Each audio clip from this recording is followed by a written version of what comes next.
لا إله إلا الله محمد رسول الله عليه صلاة الله وآله والأحبة.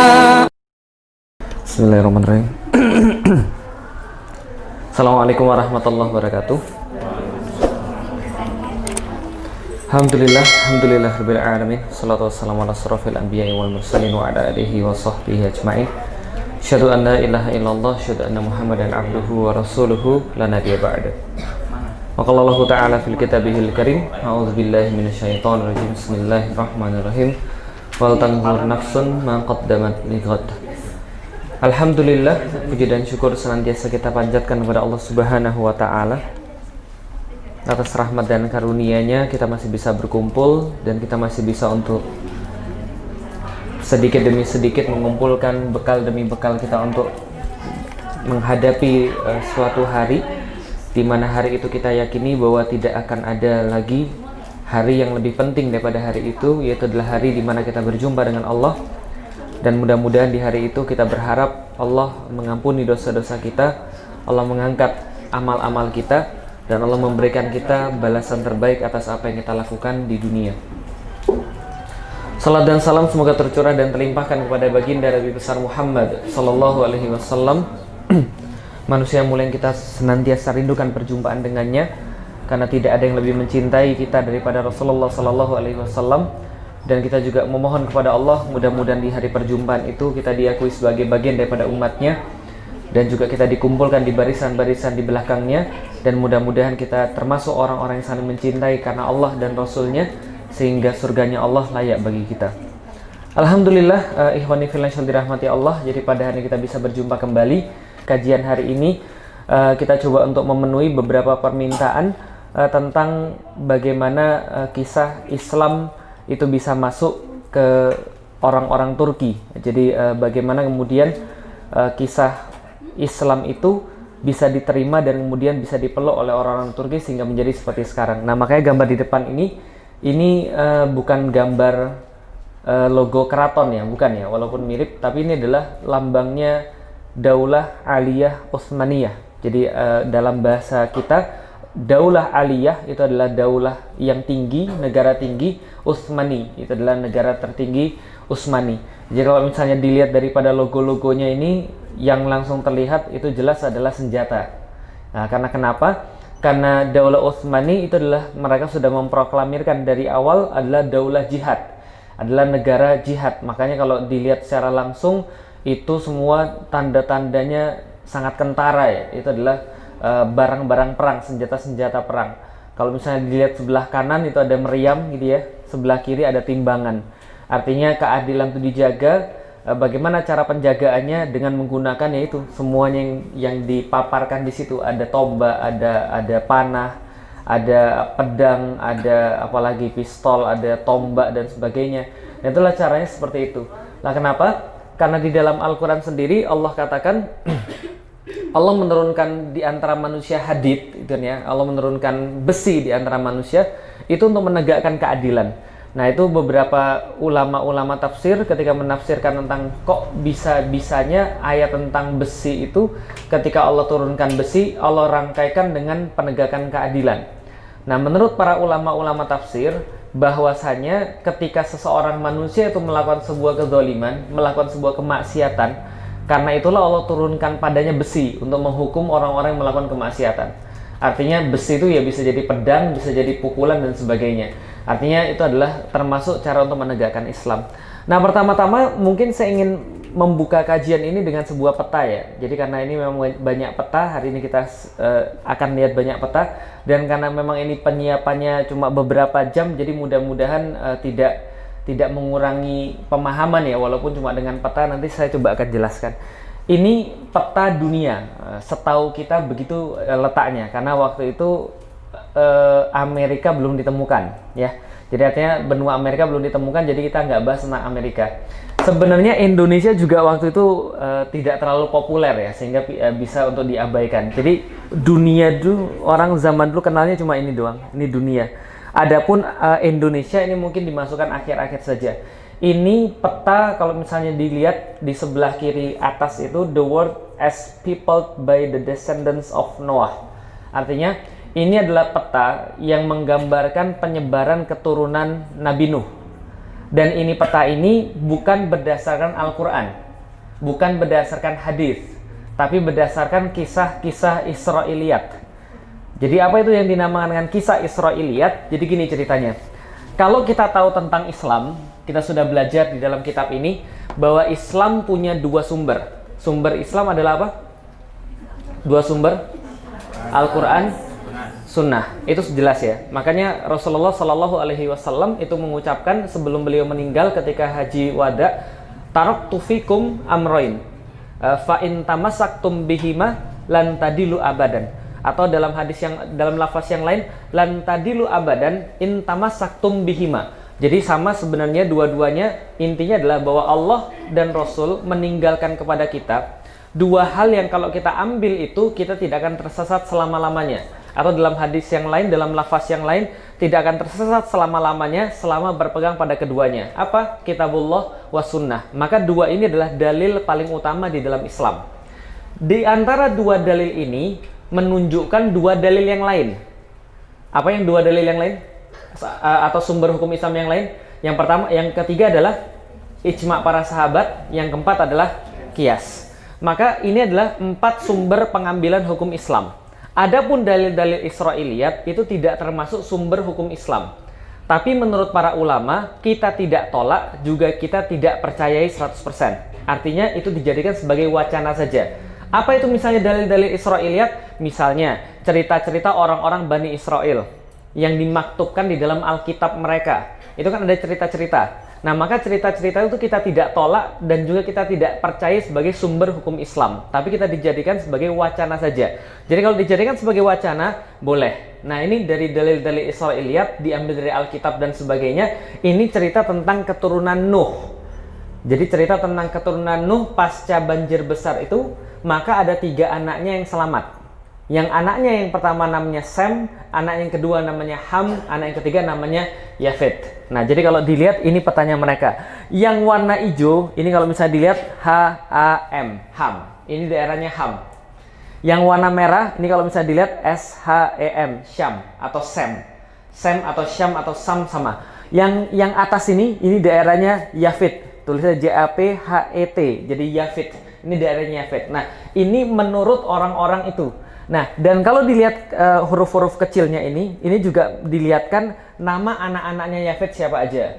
Nama anak-anaknya Sem siapa saja. Nama anak-anaknya Ham siapa saja. Nanti dari keturunan Sem, ini kemudian lahirlah Nabi Ibrahim. Atau dalam bahasa mereka, Abraham. Dari Ibrahim kemudian ada 2 anak yang terkenal, Ishak dan Ismail. Ishak kemudian melahirkan Yakub, Yakub kemudian melahirkan Musa, Musa kemudian terus-menerus sampai kemudian zamannya Isa. Sedangkan dari jalurnya Ismail kemudian datang Nabi Muhammad. Jadi itu semua dari jalurnya Syam. Nah, jadi kalau bisa kita lihat lagi, ini yang lebih jelas lagi petanya. Nih, yang lebih jelas. Kalau peta dunia itu ternyata kita lihat, itu terbaginya bukan bukan timur dan barat seperti sekarang. Kalau zaman sekarang kan timur dan barat. Timur itu Asia, barat itu Eropa, kan itu kan ya. Nah, zaman dulu tidak. Zaman dulu kalau teman-teman lihat dunia yang kita lihat sekarang, ini kalau dunia extended yang sudah saya bilang ada Indonesianya. Walaupun zaman dulu itu tidak dikenal yang namanya Indonesia karena belum ada dalam sejarah mencatat adanya Indonesia itu paling awal mungkin tahun 600 atau 700-an. Itu pun bukan Indonesia tapi pulau Syamatirah, Sumatera. Gitu kan ya, bukan Indonesia karena Indonesia belum ada. Syamatirah itu tercatat kira-kira 700-an. Nah, tapi kalau misalnya dilihat ini dunia zaman dulu, masih bisa nangkep ya, masih bisa bayangin ya. Ini dunianya di mana ya? Jelas ya. Ini di mana nih? Bingung ya? Oke. Ini Jazirah Arab. Ya, ini lihat nih, ini Jazirah Arab. Kelihatan ya? Ini Jazirah Arab. Ini apa nih? India. Indonesia masih di sini, jelas ya? Oke, kalau sudah bisa baca peta, ini penting soalnya, supaya teman-teman bisa ngerti. Nah, zaman dulu dunia itu tidak dibagi timur dan barat, enggak. Tapi dibaginya utara, selatan. Dan bedanya apa? Coba lihat, ini wilayahnya Yafet yang warna kuning ini. Wilayahnya bagian utara kan ya? Dan semua wilayahnya itu dibatasin oleh yang namanya gunung-gunung. Coba lihat nih, dari sini nih. Lihat kan ada yang agak tebel ya. Itu kalau dalam kartografi itu artinya gunung. Nah, ini agak tebel-tebel nih, lihat. Dari utara sebelah barat terus ke sebelah timur, ini semua dibatasin gunung semua. Bisa dipahami ya? Nih lihat nih, gunung semua nih. Sampai dari ujung sampai ke ujung. Artinya apa? Wilayah utara sama wilayah bagian selatan itu dibatasin oleh gunung. Yang hidup di atas gunung siapa? Orang-orang Yafetik. Yang hidup di tengah-tengah gunung adalah orang-orang Semit atau keturunan Sem. Yang hidup di sebelah selatan itu orang-orang Hamid atau keturunan Ham. Bedanya apa? Bedanya begini. Kalau digambarkan dalam gambar-gambar zaman dulu, Yafetik atau keturunan Yafet itu hidungnya pesek, matanya agak sipit. Jelas ya? Itu semua bagian utara seperti itu.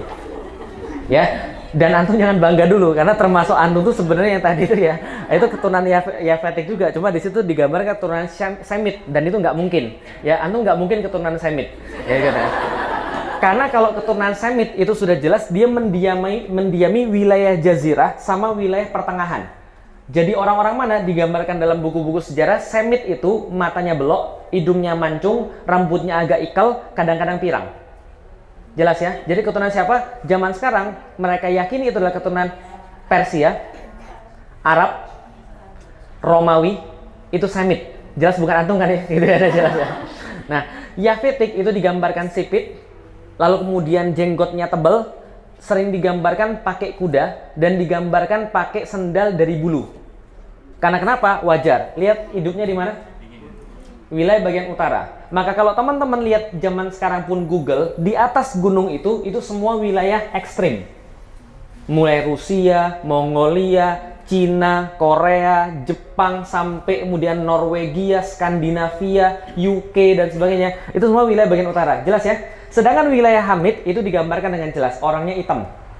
Orangnya hitam, keriting. Gitu ya? Jelas ya, jadi antum kemungkinan yang mana? Ya kalau nggak yang atas, yang bawah. Ini kemungkinan tengah-tengah gitu ya.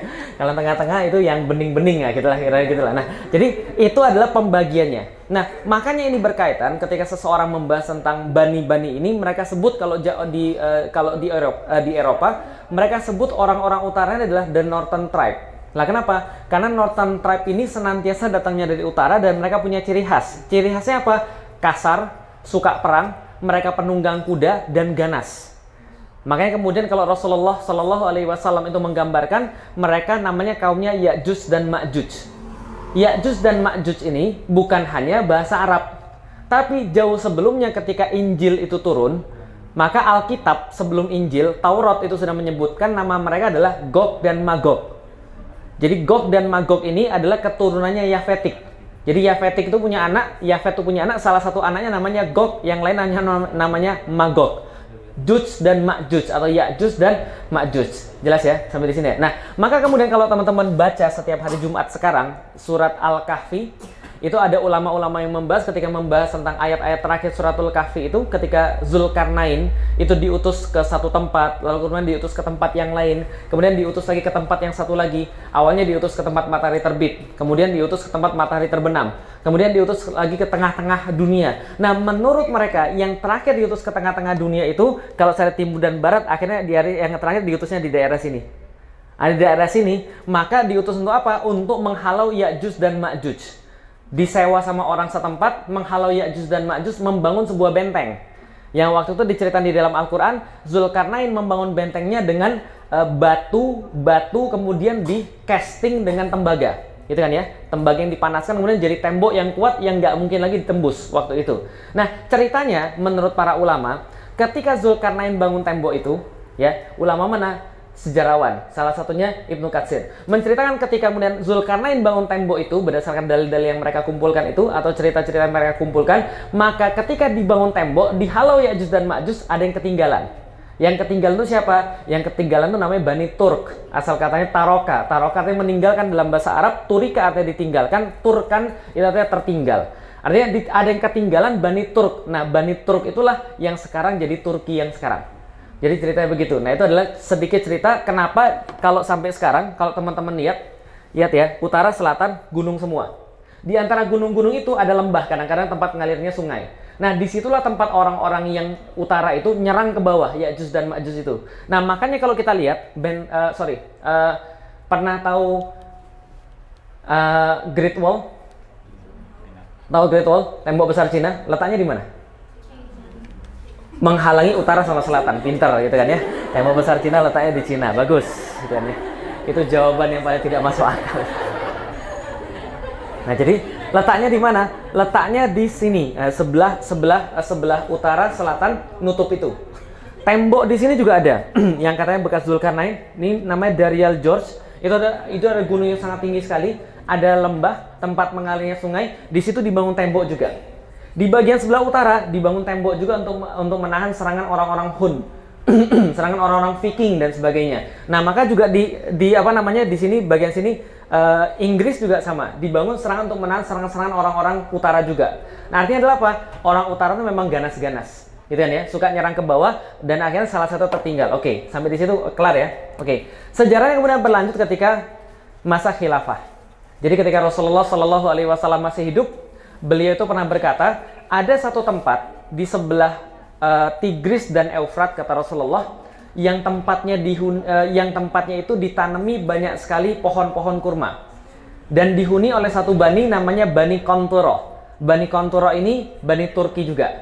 Nah, kata Rasulullah, jangan perangi mereka selama mereka tidak memerangi kalian. Lah kenapa? Karena orang-orang ini ganas. Maka orang-orang ini tidak diperangi oleh siapapun sampai zamannya Khalifah Utsman. Khalifah Utsman ini ketemu sama mereka yang waktu itu lagi pergi dari tempatnya. Mereka kan nomaden ya, perginya jalan-jalan terus kerjaannya. Pergi dari tempatnya, ketemulah kemudian pemerintah Khalifah Utsman di sini, daerah sini. Nah, ini daerah sebelah timurnya daripada kekuasaan Khalifah Utsman itu di daerah sekitar Uzbekistan. Nah, ketemu kemudian direkrut masuk Islam. Sebagaimana juga hadis Rasulullah katanya bahwa Bani Konturo ini ada 3 golongan. Satu, mereka tetap akan bersama dengan nenek moyang mereka dan mengambil agama nenek moyang mereka. Yang kedua, memerangi kaum muslim. Yang ketiga, justru masuk Islam dan menjadi penolong-penolong di dalam Islam. Nah, akhirnya ketemulah kemudian mereka kemudian masuk Islam dan akhirnya mereka kemudian membantu khilafah pada saat itu. Terus-menerus membantu khilafah sampai zamannya Umayyah, zamannya Abbasiyah, dan akhirnya orang-orang Turki ini mencapai puncak kejayaan ketika jadi pengikut Islam itu ketika zamannya Abbasiyah. Kapan? Ketika zamannya Mu'tasim Billah. Jadi kalau teman-teman tahu, sewaktu kita misalnya lagi aksi atau kita lagi misalnya nulis tentang sesuatu, tentang kezoliman terhadap kaum muslim, itu kan biasanya sering disebutkan Mu'tasim. Mu'tasim itu adalah seorang khalifah yang dia ini agak ekstrim. Lah kenapa ekstrim? Dia kalau ngangkat panglima perang, Amirul Jihad, itu diajak gulat dulu sama dia. Kalau misalnya menang, baru diangkat jadi Amirul Jihad. Kalau misalnya dia yang menang, nggak diangkat. Paham teman sekalian? Dan setelah dia menang, misalnya setelah Amirul Jihad ini menang, biasanya disuruh gigit tangannya dulu. Kalau bisa tembus ke tangannya, berarti diangkat jadi Amirul Jihad. Kalau enggak diangkat. Lah kenapa? Orangnya agak ekstrim, kuat, hebat, dan orangnya senang perang. Ini Mu'tasim. Tapi di zamannya ada suatu kekurangan juga. Apa kekurangannya? Mu'tasim ini zolim secara pribadi. Dia menangkipi para ulama dan dia mengambil mazhab Mu'tazilah menjadi mazhab negara pada saat itu. Nah, sehingga negara pada saat itu mengadopsi bahwa Al-Quran itu adalah makhluk. Maka yang tidak setuju dengan pemahaman dia itu ditangkap kemudian dipenjarakan. Salah satu yang dipenjarakan adalah Ahmad bin Hambal yang kita kenal dengan Imam Ahmad, sang Hujjatul Islam, sang pembela Islam. Nah, tapi orang ini walaupun dia zalim secara pribadi, dia menegakkan Islam. Maka ketika di zamannya ada seorang wanita itu ditarik kerudungnya di kota Amuria, di daerah Romawi, maka dia mengerahkan pasukan yang pangkalnya ada di Baghdad dan ujungnya ada di Amuria untuk membela kehormatan seorang muslimah yang ditarik kerudungnya. Jadi bisa bayangin ya, Mu'tasim yang kayak gitu aja, kalau misalnya sudah diganggu keislamannya, dia mengerahkan pasukan luar biasa. Nah, di zamannya Mu'tasim ini, karena dia berlaku zalim pada ulama, dia tidak populer di kalangan orang-orang Arab dan orang-orang Persia yang masuk Islam pertama-tama. Maka dia merasa nggak aman, maka dia pindahkan ibu kota 88 km di Baghdad, sebuah kota namanya Samarra. Samarra ini artinya Sarro Manro'a. Dan di kota Samarra ini, dia merekrut orang-orang Turki menjadi pengawal-pengawal utama dan menjadi pekerja-pekerja utama. Sampai-sampai orang-orang Arab pada saat itu berkata, kami bingung, ini adalah Daulah Abbasiyah atau Daulah Turkiyah. Karena saking banyaknya pekerja-pekerja Turki yang ada di situ. Bisa dipahami teman-teman sekalian. Jadi awalnya kan orang Turki kan ketemu sama orang Arab, mereka jadi budak. Mereka jadi satpam lah kira-kira begitu. Mereka jadi anggota keamanan lah kira-kira gitu, ditempatkan di perbatasan-perbatasan. Di zamannya Mu'tasim, mereka jadi pekerja-pekerja di ibu kota. Yang waktu itu dipindah dari Baghdad ke Samarra. Nah, ketika mereka dipindah itu, mereka mendapatkan kekuasaan-kekuasaan yang banyak, akhirnya menjadi gubernur-gubernur perbatasan. Dari situlah orang-orang Turki punya kekuatan yang bersifat de facto. Jadi kekuatan de jure-nya secara hukum kekuatannya masih di Abbasiyah, tapi secara de facto kekuatan kenyataannya itu sudah dipegang oleh orang-orang Turki di zamannya Mu'tasim. Oke, nah kalau gitu kita lihat lagi. Setelah itu terjadi, maka muncullah banyak sekali orang-orang yang pergi ke perbatasan. Salah satunya yang pergi ke perbatasan itu adalah Bani Oghuz yang akhirnya menjadi Bani Saljuk. Jadi kalau teman-teman tahu Saljuk, nah mulainya dari situ. Kapan mulainya Bani Saljuk itu? Ya mulainya 900-an, 1000-an sudah ada Bani Saljuk. Yang paling terkenal itu yang di depan namanya Sultan Alp Arslan. Nama aslinya Muhammad. Panggilannya Alp Arslan. Alp Arslan artinya singa gunung. Itu Alp Arslan. Jadi kalau misalnya mau ngasih nama Arslan, itu namanya itu Arslan ya. Gunung, singa gunung. Nah jadi nama aslinya Muhammad. Lalu kemudian dia merangsek terus-menerus. Akhirnya dia menguasai daerah Romawi. Jadi teman sekalian, dulu ini daerah namanya daerah Romawi. Ini juga daerah Romawi. Konstantinopel di sini, ini daerah Romawi. Makanya mereka sebut Sultanate Saljuk of Rome. Jadi Kesultanan Saljuk yang mendiami wilayah Romawi. Mulai kemudian menaklukkan Asia Kecil. Ini namanya Asia Kecil atau Anatolia. Nah ini Asia Kecil dia taklukkan. Dan pada tahun 1071, Alp Arslan ini karena wilayahnya bertambah terus-menerus, Raja Konstantinopel atau Kaisar Konstantinopel namanya Romanus ini nggak senang. Maka kemudian dia pikir ini saatnya kita mengakhiri kekuasaan orang-orang Islam. Gimana caranya? Dia kerahkan pasukan 200.000 pergi ke kemudian perbatasan daerah Manzikert namanya. Lalu kemudian dia menantang Alp Arslan. Dan Alp Arslan ini orangnya cinta damai. Maka dia kirim surat. Kami nggak mau perang. Lah kenapa? Karena dia belum siap sebenarnya untuk melawan pasukan inti daripada orang-orang Romawi. Akhirnya dia ajukan permintaan damai. Permintaan damainya ditolak, akhirnya mereka berperang di daerah Manzikert, di daerah Malazgirt yang sekarang. Nah ini di sini Manzikert 1071. Dalam peperangan ini ternyata Alp Arslan itu pasukannya cuma 20.000. Orang Romawi pasukannya 200.000, 10 kali lipat. Ternyata apa yang terjadi? Yang terjadi Romawi kalah. Romawi kalah, kaisarnya ditangkap, kemudian kaisarnya dibawa ke depan Alp Arslan. Kemudian Alp Arslan tanya begini, kalau seandainya kamu jadi saya, kira-kira kamu saya apain? Paham nggak maksudnya? Jadi kalau kamu jadi saya, kira-kira kamu saya apain? Kaisar tuh jawab, kalau nggak saya bunuh, kamu saya arak di tengah-tengah kota Konstantinopel untuk menyatakan bahwa kamu itu hina dan kamu itu kalah. Maka Alp Arslan berkata, saya akan melakukan sesuatu yang lebih hina daripada itu. Loh apa itu? Lalu Alp Arslan berkata, kamu saya bebasin. Lalu dibebasin sama dia, tapi jangan sekedar dibebasin, dia diarak pergi ke kota Konstantinopel pakai bendera la ilaha illallah.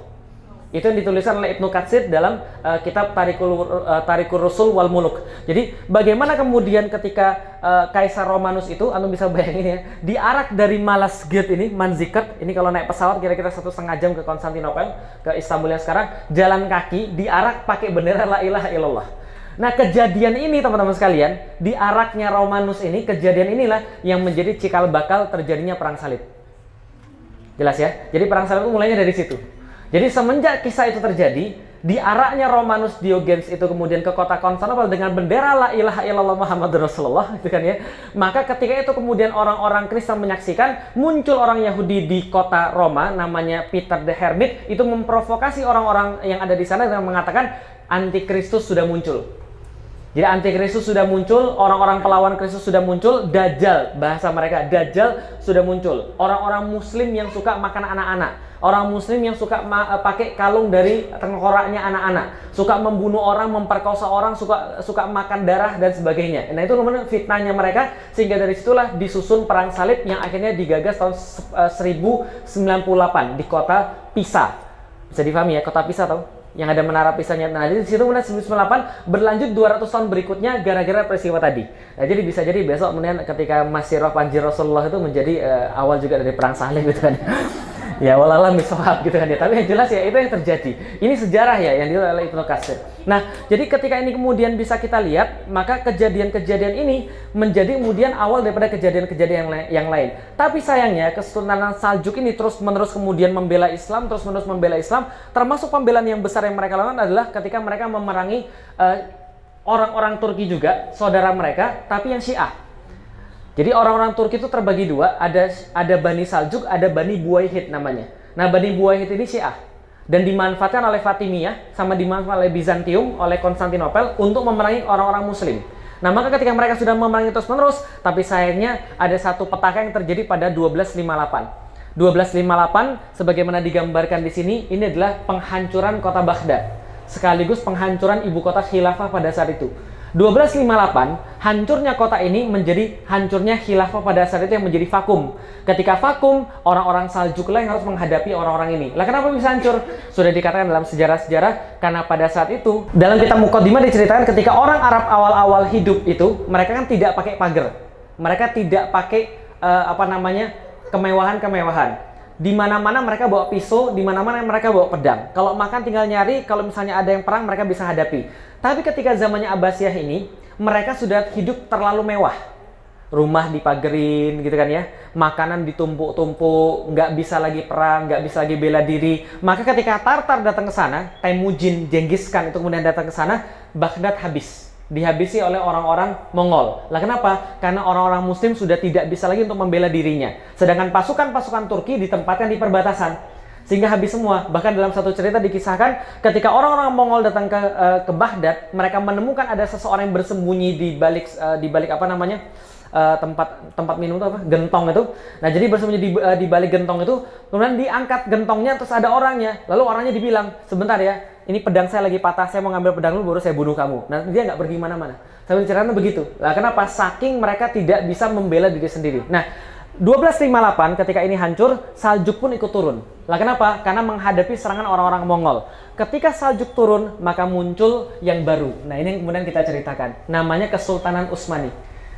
1258, Baghdad hancur, seseorang lahir. Namanya Utsman Bey atau Utsman Ghazi, yang akhirnya menjadi pendiri daripada Kesultanan Utsmani. Nah, Kesultanan Utsmani ini muncul ketika tahun 1290-an something, gitu kan ya. Ketika Utsman yang masih muda ini, dia ternyata berhasil menunjukkan kepemimpinan yang luar biasa. Menghalau orang-orang Mongol, merebut kembali wilayah-wilayah Islam dikuasai Mongol, kemudian dia mengumpulkan orang-orang yang setia sama dia, muncul namanya Kesultanan Utsmani. Dan salah satu yang pertama dikuasai adalah Bursa. Nah, ini adalah makamnya Utsman Ghazi. Ini foto eksklusif saya, asik, gitu kan ya. Ini makamnya Utsman Ghazi. Jadi kita bisa lihat, Utsman Ghazi ini orangnya luar biasa ngeri. Lah kenapa? Jadi ketika saya ke sana tuh saya bayangin begini. Kita itu hidup di satu zaman yang sebenarnya ini bukan zaman kita. Paham maksudnya? Karena kenapa? Karena zaman ini sebenarnya dipersiapkan untuk anak-anak kita. Itu yang dipikirkan oleh Utsman Ghazi. Makanya Utsman Ghazi ini punya bapak namanya Ertuğrul. Ertuğrul ini benar-benar menanamkan satu hal pada anaknya. Dan itu dicatat dalam wasiatnya Ertuğrul pada anaknya.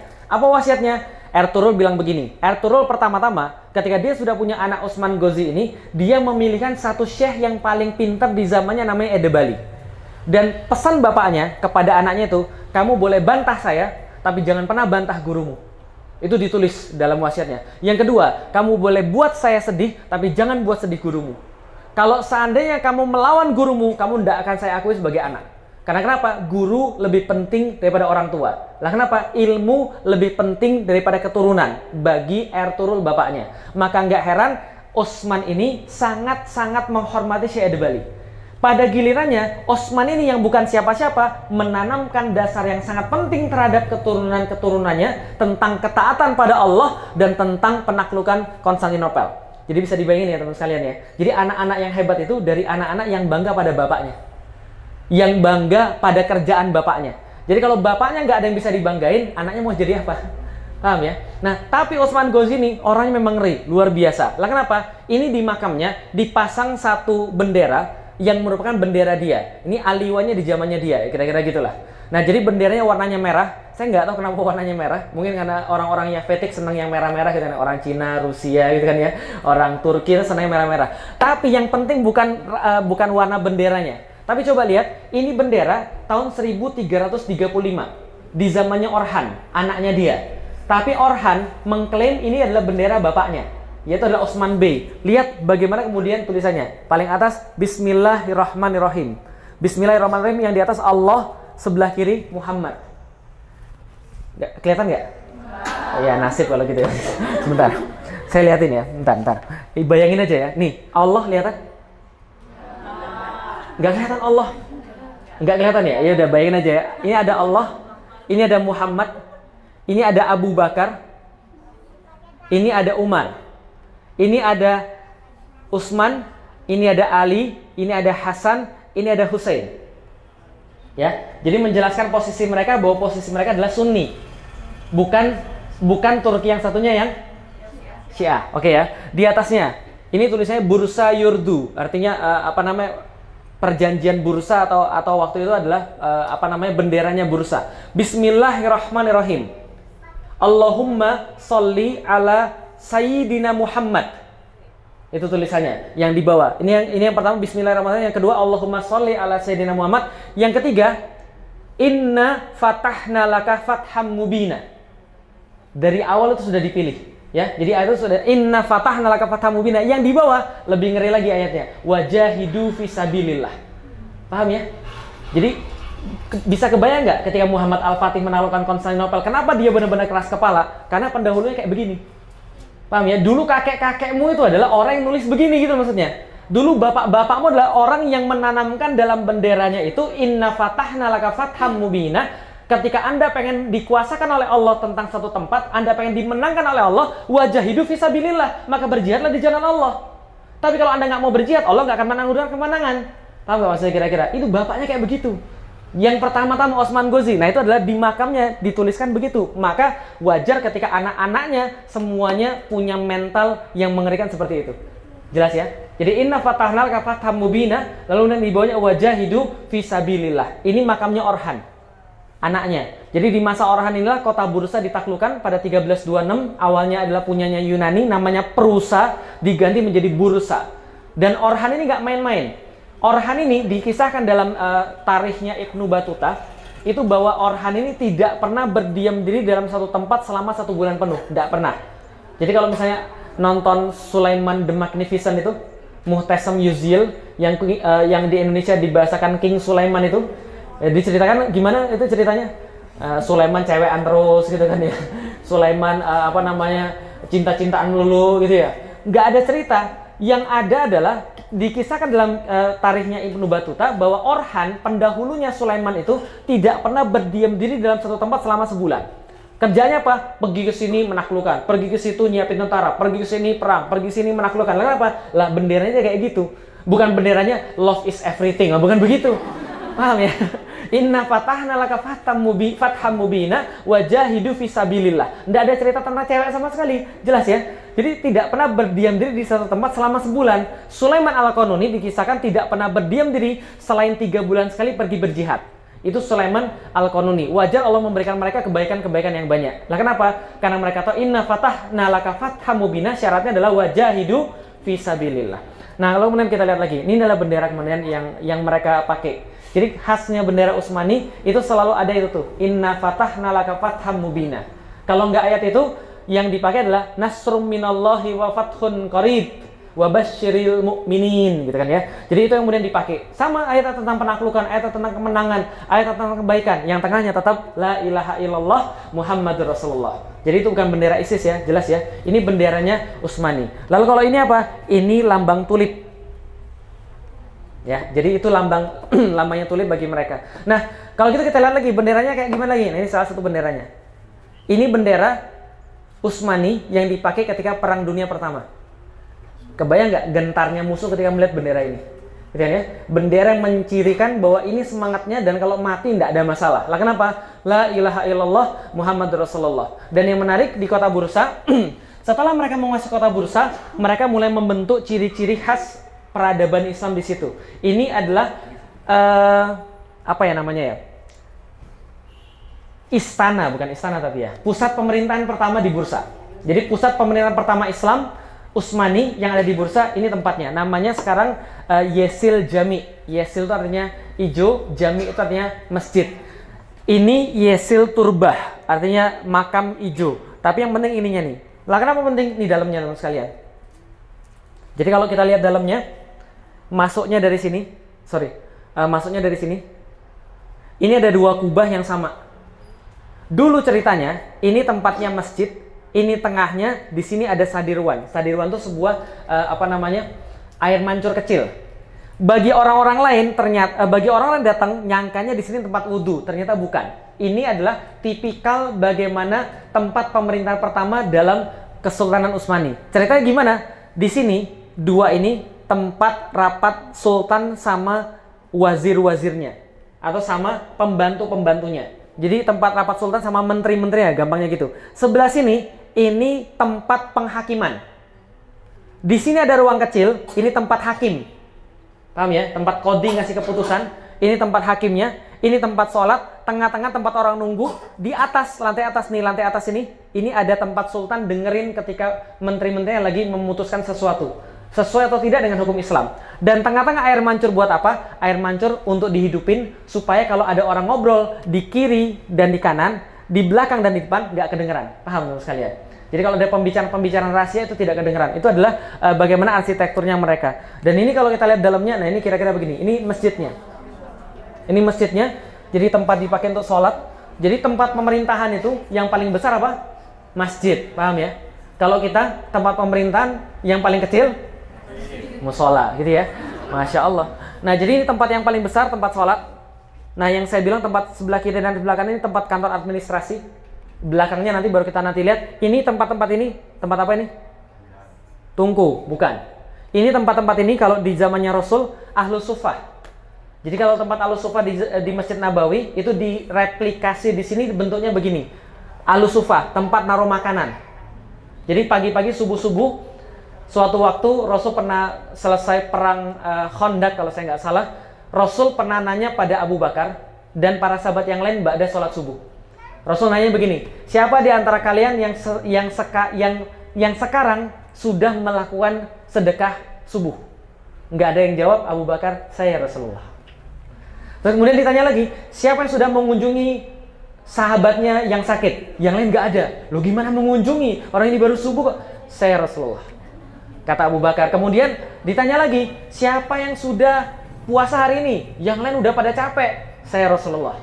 Nah dari situ Abu Bakar mengatakan bahwa dia sudah melakukan semuanya. Kok bisa kamu melakukan itu? Karena tadi pagi sebelum subuh saya datang ke tempat teman saya yang sakit, kemudian saya sedekahin di sana, sekaligus saya hari ini puasa dan saya melakukan amal-amal yang lainnya. Setelah itu Umar berkata, Abu Bakar menyusahkan kita. Nah kenapa? Karena kita nggak akan bisa menyaingi Abu Bakar, paham ya? Nah karena Abu Bakar menetapkan standar yang tinggi sekali gitu loh maksudnya. Nah jadi di sini dia direplikasi. Jadi orang-orang ketika sholat subuh mereka bawa makanan, yang orang-orang kaya, mereka simpen di sini, masukin di sini. Setelah masuk mereka sholat. Ketika mereka pas sholat, orang-orang miskin datang. Kemudian ngambil makanan-makanan ini kemudian pulang. Nggak sholat jamaah dong ya, orang miskin namanya. Jadi gitu.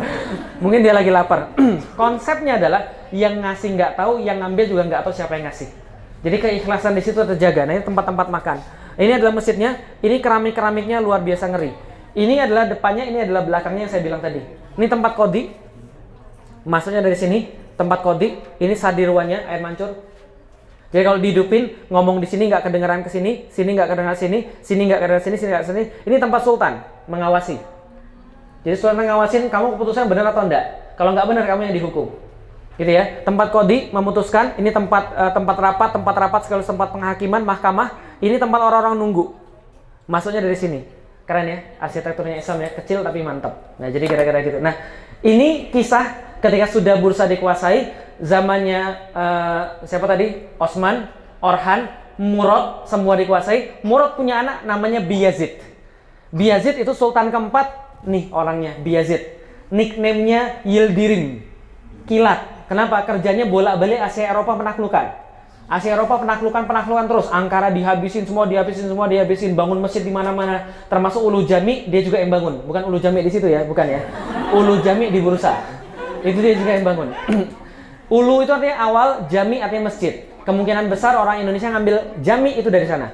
Gitu ya. Jadi ulu jami dia bangun, pergi pulang, pergi menaklukkan. Ketika dia 1394 kemudian membangun Anadolu Hisar yang ada di Konstantinopel untuk menaklukkan kota Konstantinopel. 1402 ketika dia lagi mengepung kota Konstantinopel, muncul pahlawan hebat lagi dari sebelah timur, keturunannya Genghis Khan yang masuk Islam, namanya Timurlang. Orangnya ini. Jelas ya? Orang mana dia? Dia yang sekarang keturunan Mughal. Tahu Mughal? Nah, India. Tahu Jalaluddin Muhammad Akbar? Tahu ya, bagus gitu kan ya. Kalau itu pasti tahu Joda Akbar gitu ya. Nah, itu Akbar, itu keturunannya dia. Akbar, itu keturunannya dia. Bapaknya itu ini namanya Timurlang. Timurlang ini cucunya Genghis Khan. Jelas ya? Jadi muncul pahlawan hebat, dia juga pengennya menyatukan Islam. Pikirannya begini, dia nulis dalam dalam buku hariannya. Agamaku satu, Tuhanku satu. Maka karena Tuhanku satu, agamaku satu, pemimpin juga harus satu. Yang lainnya aku taklukin semua. Jadi orangnya nggak jahat, cuma ya ambisius. Gitu ya. Maka dia nahan Bayezid, dia minta Bayezid menyerah, Bayezid nggak mau menyerah. Maka dia ditahan sampai mati. Nggak dibunuh, ditahan sampai mati. Sepasca Bayezid meninggal, terjadi kekacauan dan perebutan kekuasaan. Dia salah. Maka yang kemudian menyatukan 10 tahun kemudian namanya Mehmed I, Mehmed Çelebi. Siapa Mehmed Çelebi? Kakeknya Muhammad Al-Fatih. Nah, Mehmed Çelebi menyatukan, kemudian punya anak namanya Murad. Murad kemudian menguasai di Edirne. Edirne kemudian dia punya anak di Edirne namanya Muhammad Al-Fatih. Yang ketika lahir lagi baca ayat tadi, Inna fatahna laka fatham mubina. Nah, kemudian terus berlanjut sampai kemudian yang kita kenal sekarang. Itu baru sesi 1 yang ada di bursa. Jadi di sini kalau bisa kita lihat, ini gambar-gambar sultan sebagaimana mereka gambarkan Sultan Utsmani.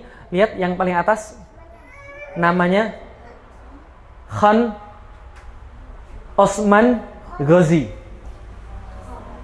Kenapa Khan? Kenapa Khan pakai KHN? Karena keturunan itu juga. Kan sudah saya bilang keturunan Bani Yafetik. Yafetik siapa? Mongol, Cina, Turki. Jadi hati-hati loh sama orang Yafetik loh. Ganas-ganas gitu ya. Utsman, yang berikutnya Orhan, yang kemudian atas jasa dia Islam masuk ke Eropa, menguasai kota Gallipoli. Lalu kemudian anaknya namanya Murad menguasai kota Edirne. Lalu kemudian anaknya lagi Bayezid yang tadi meninggal di tahanan. Lalu anaknya lagi namanya Osman, Orhan, Murad, Bayezid. Anaknya yang menyatukan Islam lagi namanya Mehmed I atau Muhammad I. Anaknya lagi Murad II, bapaknya Muhammad Al-Fatih yang sebelah kanan selalu jadi yang paling nomor 7, Muhammad Al-Fatih. Jadi kalau Anda perhatikan mirip-mirip saya. Jadi Muhammad Al-Fatih. Osman 1 2 3 4 5 6 7. 7 lalu kemudian ke sini. Nah, ini namanya Bayezid lagi, Bayezid Khan. Ini adalah anaknya Muhammad Al-Fatih. Bayezid II. Bayezid II yang ini namanya Selim. Selim, Yahu Sultan Selim namanya. Selim the Grim. Nah, kenapa digambarkan nggak ada jenggotnya dan cuma punya kumis doang? Itu Selim selalu begitu. Dan biasanya digambarkan ngadepnya ke sebelah sono, tapi jarang-jarang digambarkan ngadepnya sebelah sini. Lah kenapa? Karena dia akan memamerkan anting-anting sebelah kirinya. Biasanya digambarkan ada anting-anting sebelah kiri. Kenapa anting sebelah kiri? Karena budak di zaman itu dicirikan dengan anting-anting sebelah kiri. Budak. Maka Selim itu mengatakan, karena saya juga hamba Allah dan saya budaknya Allah, saya juga pakai anting-anting. Nah, karena budaknya Allah. Kalau zaman sekarang alay gitu ya. Selim ini adalah khalifah pertama Utsmani. Jadi sebelum Selim ini nggak ada yang jadi khalifah. Sultan semua. Selim, khalifah pertama, Sulaiman Al-Qanuni, Sulaiman the Magnificent, Sulaiman Al-Qanuni. Nah, ini bonus buat teman-teman sekalian, gambar-gambarnya. Ini adalah namanya Kuliesi. Jadi dreamnya saya tuh mau bangun kayak begini, asik gitu kan ya. Amin gitu ya. Allah Maha Kaya kok gitu ya. Nah, ini namanya Kuliesi. Kuliesi itu adalah konsep pengejawantahan daripada Masjid Nabawi. Lah kenapa? Karena di Masjid Nabawi itu semuanya terkandung di sana. Baik ada masjid, ada tempat belajar hadis, tempat belajar Quran, tempat sifahane. Sifahane itu artinya taman, sifah itu artinya kesehatan. Taman kesehatan. Dulu Turki ketika zamannya Utsmani namanya sifahane. Rumah sehat, Darus Sifa, rumah sehat. Sifahane, taman sehat. Zaman sekarang Turki ganti rumah sakit, hastane namanya.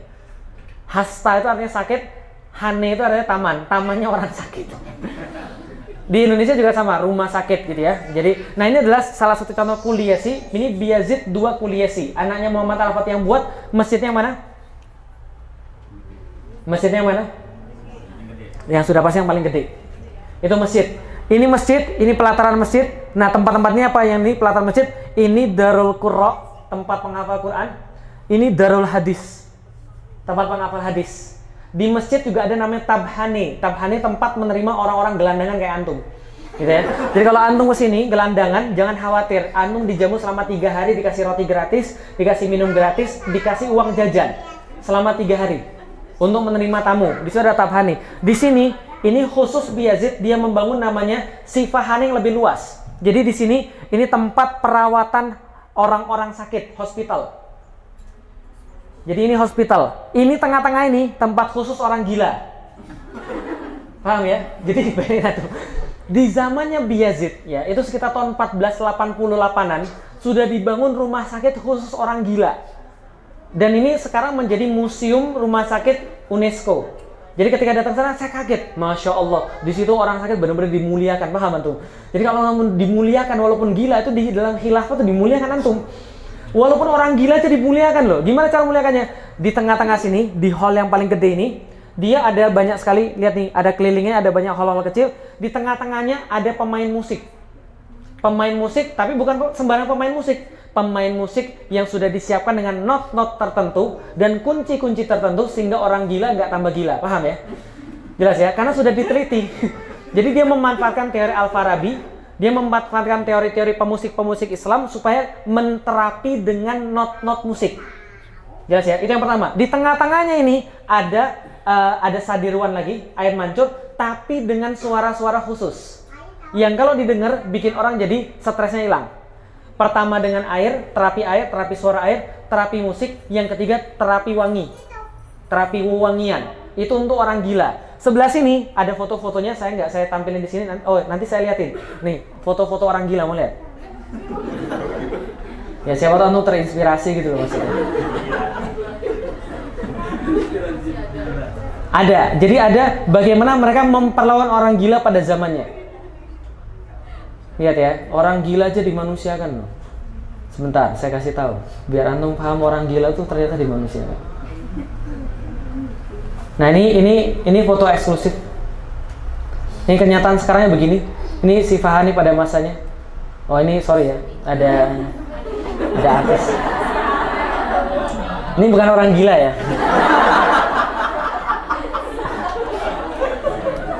Nah ini ruangan tengahnya ini ada pemusik yang main dengan not-not tertentu supaya orang-orang gila tuh nggak tambah gila. Jadi ini serius digambarkan, ada patung-patungnya ini untuk menggambarkan bahwa dulu pemusiknya begini. Jadi kalau zaman sekarang orang masih meributkan musik itu haram atau tidak haram, di situ digunakan untuk pengobatan. Jelas ya? Jadi sudah tidak ada bahasan lagi karena tentang musik kita sudah clear semuanya bahwa itu adalah sesuatu yang mubah-mubah saja. Nah, ini beberapa ruangan-ruangan di antaranya. Ini ruangan orang gila akut. Jadi coba lihat antum, orang gila akut dikasih sajadah untuk sholat loh. Kan ya? Jadi orang gila di sana ada perapiannya, ada tempat tidurnya. Nah ini orang gila menengah.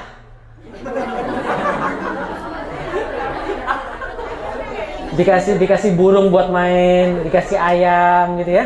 Jadi ini adalah terapinya. Nah ini adalah tempat melahirkan. Jadi di sana juga ada tempat melahirkan. Jadi nggak hanya orang gila semua, tapi ada proses kelahiran.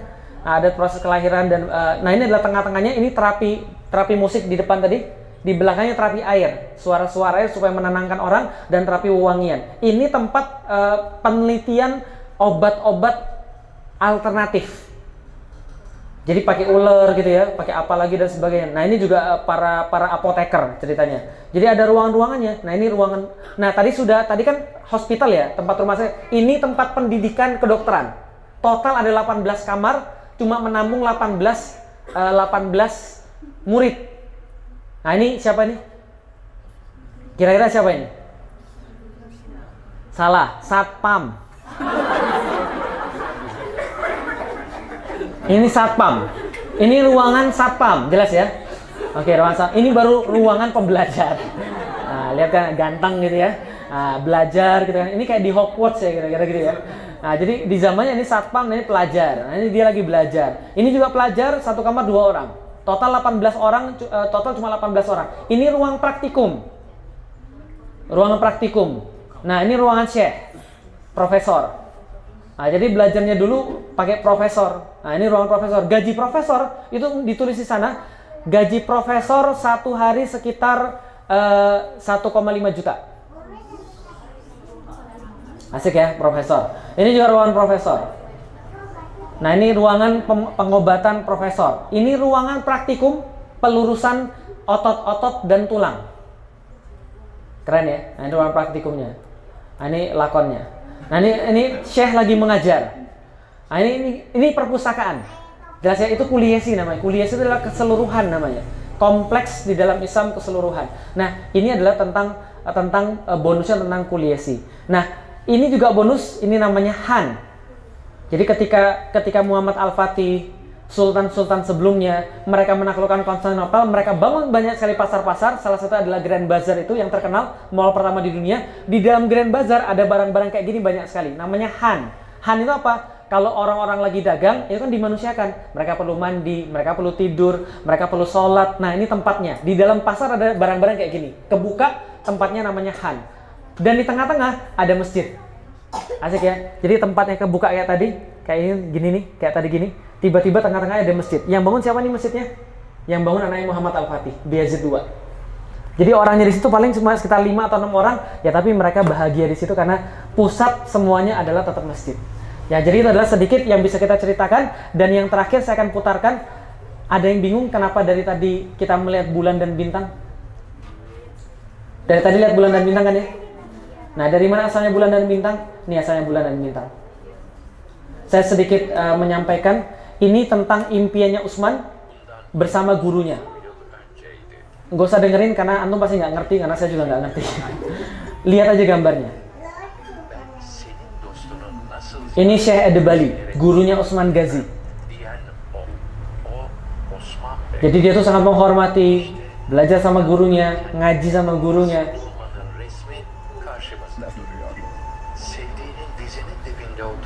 Nah, suatu waktu ketika dia ngaji, Utsman ini sudah ngaji, lalu kemudian ketiduran.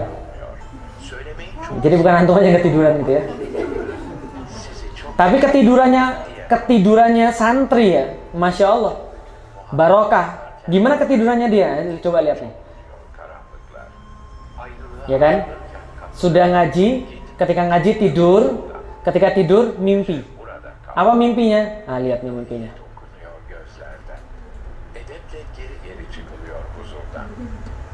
Devlet kuracak bey için hazırlanmış misafirhane. İçindeki Kur'an'la kıymet engel olan Bentar. Nah, setelah baca Quran itu kan ya, inna fatahna laka fathan mubina, ketiduran. Pas ketiduran inilah yang dikenal dengan nama impian Utsman. Dia mimpi gurunya. Ya, bukan mimpi cewek. Dari dada gurunya keluar bulan sabit. Kemudian bulan sabit menjadi penuh. Kemudian masuk ke dadanya dia. Setelah masuk ke dadanya dia, kemudian dia mimpi bahwa dari dadanya itu muncul pohon cenar. Namanya pohon cenar. Pohon cenar ini ya, kita tuh apa ya? Ya cenar lah pokoknya gitu ya. Nah, pohon cenar itu kemudian banyak sekali menumbuhkan daun-daun dan mencakup 4 gunung, Kaukasus, Taurus, Atlas, dan Hemus. Kemudian akar-akarnya juga menjulang tinggi, menjulang membesar, meliputi 4 sungai, Efrat, Tigris, Nil, dan Danub. Ini mimpinya dia. Muncul kemudian banyak sekali dia lihat pohon-pohonan yang lain, ladang-ladang gandum, kapal-kapal, dan dari kulit-kulit kayunya itu kemudian dia bisa melihat banyak sekali menara-menara masjid, azan-azan berkumandang, kemudian kuda-kuda yang sangat banyak sekali. Nah, itu semua adalah mimpinya dia. Nah, setelah itu tiba-tiba dia mengatakan bahwa daun-daun cenar itu kemudian berubah menjadi pedang. mengarah pada satu titik tunggal. Apa itu titiknya? Konstantinopel. Wilayah tadi yang dia kuasai tadi dalam mimpinya bentuknya bulan sabit, dan semua yang mengarah pada satu titik tadi bintangnya. Dari situlah kemudian semua itu kemudian dia lihat jadi sebuah cincin, dapatlah dia cincinnya dipakaikan kepada dia. Selesai mimpinya. Jelas ya? Dari situ kemudian mimpinya Utsman itu diwariskan terus ke bawah. Hadisnya dari mana? La tuftahan al-Konstantiniyah fala ni'mal amiru amiruha wala ni'mal jaisu dzalikal jais. Itu kemudian diwariskan pada orang-orang di bawahnya, dan kemudian Sultan ke-7 menaklukkan Konstantinopel. Karena impian dia itu tadi, lihat ya, pohon tadi kan menguasai wilayah seperti bulan. Akar-akarnya juga menguasai wilayah seperti bulan. Semua daun-daunnya menuju pada satu titik tunggal bintang Konstantinopel. Kemudian semua bayangan dia itu jadi sebuah cincin, batu cincin. Ternyata dipakai akik juga. Tapi saya nyari-nyari kemana-mana nggak ada akik kayak gitu. Karena akiknya khas. Akiknya dia khas. Kenapa akiknya khas? Konstantinopel, sudah saya tulis dalam buku saya, itu terletak di antara 2 lautan dan 2 daratan. Paham ya? 2 lautan dan 2 daratan. Menurut Utsman, 2 safir dan 2 emerald. Tahu batu safir? Warnanya apa safir? Merah. Merah tuh ruby. Ruby berwarna merah. Safir warna apa? Safir nggak mungkin kecuali biru. Jelas ya? 2 safir, berarti di antara 2 lautan. Emerald warna hijau. Hijau daratan. 2 daratan, 2 lautan, jadi cincin. Cincinnya dipakai. Saya nyari itu nggak ada tadi. Jadi cincin bentuk Konstantinopel itu nggak ada. Itu cincinnya Utsman dianggap seperti itu. Nah, ketika dia pakai, maka dia meyakini bahwa dia penakluk Konstantinopel. Oke, yang terakhir teman-teman sekalian, yang pengen saya sampaikan adalah inilah namanya ketakwaan yang diwariskan. Ya, jadi ketakwaan yang diwariskan. Yang awalnya Utsman ini bukan siapa-siapa, dia meyakini Rasulullah dan janjinya Rasul, dia wariskan pada anak-anaknya, dan kemudian anaknya menaklukkan Konstantinopel. Artinya adalah apa? Jadilah orang tua yang dibanggakan oleh anak-anaknya. Jadi saya bisa bayangin, kalau bapak saya tuh kayak Utsman Ghazi itu ya, mustahil kita tuh tidak berprestasi. Paham maksudnya? Seandainya kalau kita itu prestasinya tinggi, nggak mungkin anak kita jadi orang biasa-biasa aja. Nggak mungkin. Lah kenapa? Karena anak kita tuh ngelihat kita, bapaknya udah kayak begitu. Benderanya tiap kali lemes lihat bendera, bapak gue benderanya gini bro. Dan di Turki sampai sekarang ada satu lagu yang mereka terus-menerus dinyanyikan pada anak-anaknya. Kayak kalau di Indonesia lagunya Nina Bobo gitu lah kira-kira. Lalu orang Indonesia tidur semua, paham ya? Tapi kalau di tempat mereka lagunya judulnya Ceddin Baba, kakek bapakmu.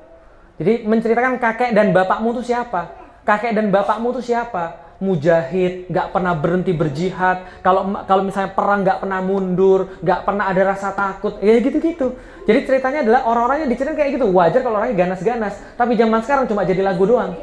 Paham ya? Lagu yang sering diputar ketika penaklukan penaklukan sahabat. Nah itu judulnya Ceddin Baba, bapakmu dan kakekmu dan bapakmu. Yang berikutnya. Dan semangat itu mereka bawa juga sampai ke depan mimbar sholat. Jadi kalau misalnya antum nanti berkesempatan pergi ke Istanbul dan pergi ke masjid-masjidnya, antum lihat di mihrabnya, di mimbar dan mihrabnya, itu biasanya di atas mihrabnya itu mereka pasang ayat-ayat Quran yang berkaitan dengan sholat.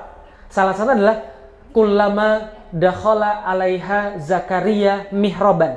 Ketika Zakaria itu masuk ke dalam mihrab, cuma gitu doang. Tapi ketika kita baca dalam surat Ali Imran, nanti coba dibaca, ternyata itu ayatnya ada lanjutannya.